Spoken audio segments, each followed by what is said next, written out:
Welcome to the Deep Dive, where we get you straight to the heart of the big issues shaping our world. Today, we're diving into something absolutely fundamental: water. Specifically, how do we get enough clean water for everyone without, wrecking the planet with the energy needed to produce it? It really is a critical balancing act. We know water stress is growing. Some projections suggest half the world's population could face severe water stress by 2050. Desalination looks like a necessary solution in many places, but yeah, the energy footprint has always been a huge concern. Exactly. So the source we're dissecting today tried to model a way out of that exact problem. Ah, It's a paper from 2016, so nearly a decade old now, but really important for its time. It's titled Local Cost of Seawater RO Desalination Based on Solar PV and Wind Energy, a Global Estimate. right. And that publication date is key. It was looking ahead, modeling a future scenario for 2030, imagining a world where renewables are much more developed and cheaper. So what was the core mission of this deep dive? What question did this particular study set out to answer? Well, essentially it asks, could we meet the projected global water demand increase for 2030, which they estimated at a massive 374 million cubic meters per day, using seawater reverse osmosis, SWRO?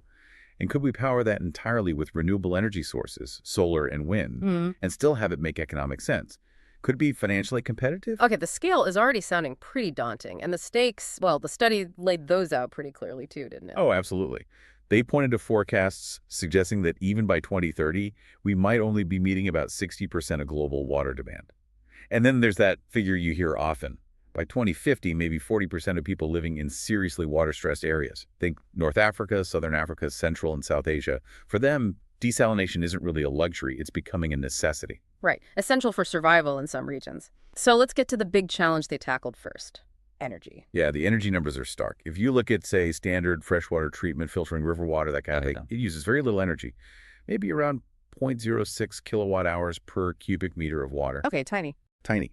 But SWRO desalination, that's a whole different beast. You're forcing water through membranes under high pressure.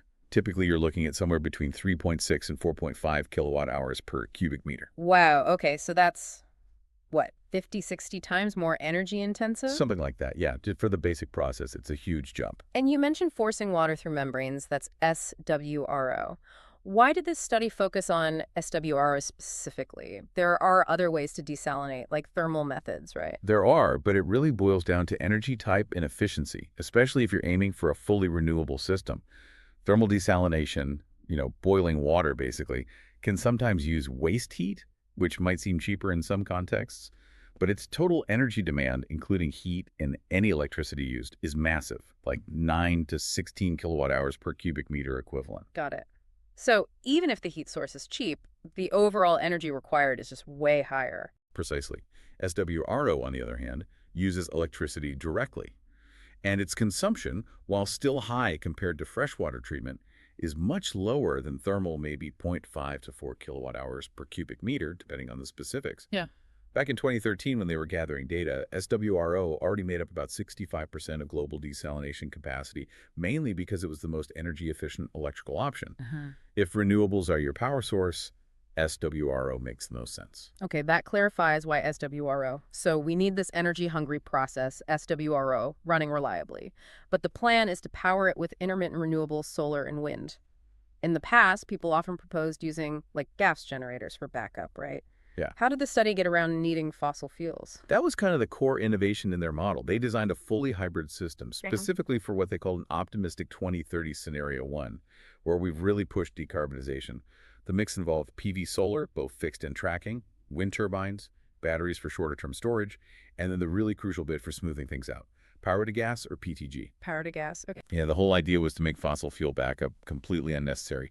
No thermal power plants involved in their 2030 model. Right. So let's dig into that hybrid system. To meet that huge 2030 water demand estimate purely with this renewable setup, what did the physical blueprint actually look like? What kind of scale are we talking about for the components? The scale is just immense. It would require absolutely unprecedented global investment and coordination. The model found the best mix was, fixed tilt PV, single axis tracking PV, wind farms, batteries, and these power-to-gas facilities. Let's start with the cost. What was the estimated price tag for building all this? Okay, buckle up. The estimated initial global investment needed just for the energy generation and storage system to meet that 2030 water demand, 9,790 billion euros, Wow. 9.8 trillion. Just for context, that's like the combined annual GDP of Germany, France, and the UK, roughly. That number is almost hard to grasp for one infrastructure project. It's staggering. And the study projected annual running costs on top of that at around 1,230 billion euros per year. Did the study even touch on how something like that gets funded? Not really, no. It focused purely on the technical possibility and the resulting cost if it were built. But that price tag immediately tells you why finding the absolute cheapest, most optimized configuration was so critical. You can't afford waste at that scale. Absolutely. Okay, so optimization depends on the hardware mix. What were the actual capacities needed? How much solar, wind, storage? Right, we're talking huge numbers. Hmm. For electricity generation, the model needed almost 3,000 gigawatts. That's 3 terawatts of total PV capacity installed globally. That was split 1040 GW fixed tilt and 1960 GW single axis tracking to kind of optimize for different locations and times. Plus, they needed 550 gigawatts of wind power capacity. 3 terawatts of solar, over half a terawatt of wind, and the storage. Batteries are common now, but mostly for a few hours, right? Correct. Batteries were definitely part of the mix. The model called for 1,580 gigawatt hours of battery capacity. That would handle about 24% of the total energy demand, mostly balancing out the shorter fluctuations, hour to hour, day to night. But the real key for long-term stability, for getting through days or weeks with low sun or wind, was the power to gas component. Power to gas again. Can you quickly explain what that is and why it's maybe better than just adding more and more batteries for this kind of massive long-term need? Sure. PDG basically uses surplus renewable electricity when you're generating more than you immediately need to run electrolyzers. These split water into hydrogen. That hydrogen gas, or potentially synthetic methane made from it, can then be stored. You can store huge amounts, potentially for weeks or months, maybe in existing gas infrastructure like pipelines or underground caverns. So it's about long-duration storage. The model needed 300 gigawatts of PDG capacity, and it ended up supplying about 15% of the total energy. It's what lets the system ride out those longer periods of low renewable generation that batteries just can't cover cost-effectively at this scale yet. Got it. So PTG handles the seasonal or multi-day storage challenge, not just overnight. Okay, one thing that makes this study useful is how it measured cost, the levelized cost of water, or LCOW. And this wasn't just the cost at the desalination plant gate, right? It was more comprehensive. Yes, exactly. That's crucial for making fair comparisons. Their LCOW calculation included everything. The cost of actually producing the desalinated water, the cost of generating the renewable electricity, the full cost of transporting the water from the plant to where it's needed, and also the cost of storing at least 7 days' worth of water at the destination. So it's a pretty complete picture of the potential final cost. Okay, let's pause there because you mentioned PTG was crucial and the study found it dramatically impacted the economics, didn't it? Why was it such a big deal beyond just providing backup power? Well, it made the whole system work better and cheaper. Because PDG could smooth out the energy supply so effectively over long periods, it allowed the desalination plants themselves, the SWRO units, to run much more consistently. They could operate at higher full load hours, essentially. This improved utilization was a big factor. Adding PTG actually reduced the global average LCOW by about 10% compared to a system trying to do the same job without it. 10%, that sounds small, but on 10 trillion euro project, that's nearly €1 trillion saved just by optimizing with PTG. Did it save costs elsewhere too? It did, significantly.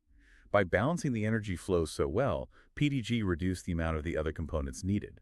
The model showed you'd need 24% less PV capacity, 14% less wind capacity, and maybe most importantly, 33% less battery capacity. Since batteries were, and still are, quite expensive for large-scale storage, reducing that need by a third was a major cost saving enabled by the flexibility of PTG. Okay, so the PTG is clearly the unsung hero in this model. Let's get to the bottom line then. With this optimized hybrid system, factoring in all those costs, what did the study predict for the final levelized cost of water in 2030? The model generated a range, obviously varying by location. The overall global range was between 0.59 euros per cubic meter at the low end, up to 2.81 euros per cubic meter at the high end. But for most places, the cost landed in a more prevalent band between 0.70 euros and 2.00 euros per cubic meter. Right. And how did that compare to the cost of desalination using fossil fuels back then? That's the key comparison. SWRIO plants running on fossil fuels around 2011 typically had costs in the range of 0.60 euros to maybe 1.90 euros per cubic meter. So the renewable system's projected cost range for 2030 looked very competitive, maybe even slightly overlapping at the lower end. And remember that renewable LCOW included transport and 7-day storage, which the fossil fuel figures usually don't. So the conclusion back in 2016 was pretty clear. This fully renewable approach looked economically viable, or very close to it, especially anticipating continued cost drops in solar and storage. That's quite optimistic. But looking through the details, what really stood out to you? Sometimes the biggest costs aren't the obvious ones. Was there a major variable that could really swing the final price for the consumer? Definitely. It was the water transportation cost. This is the piece that often gets glossed over in simple comparisons. Those fossil fuel cost figures you see, they almost always represent the cost at the plant. They don't include pumping the water potentially hundreds of kilometers inland, maybe uphill. This study explicitly included that and showed just how much energy and therefore cost is needed for pumping. It depends massively on distance and elevation change. How big a factor was pumping, on average, globally? Across the whole world model, the electricity cost just for pumping the water accounted for about 17% of the final LCOW on average. So a significant slice of the pie already. Okay, 17% average. But I bet that number explodes in certain places, right? Like the landlocked regions you mentioned earlier, Central Asia, for example. It's exactly right. Central Asia was a prime example in the study. You're not just pumping water horizontally for long distances. You often have significant vertical lifts pumping water up plateaus or over mountain ranges. That takes enormous amounts of energy. So in regions like Central Asia, far from the coast, the study found pumping costs could make up as much as 40% of the total LCOW. That pushed the regional water cost up towards 3 or even 4 euros per cubic meter. Geography is destiny when it comes to pumping costs. That's a really critical point. The final cost might hinge more on the where than just the how. Okay, let's pull this all together. We've taken a deep dive into this 2016 paper, Local Cost of Seawater RO Desalination Based on Solar PV and Wind Energy, a global estimate.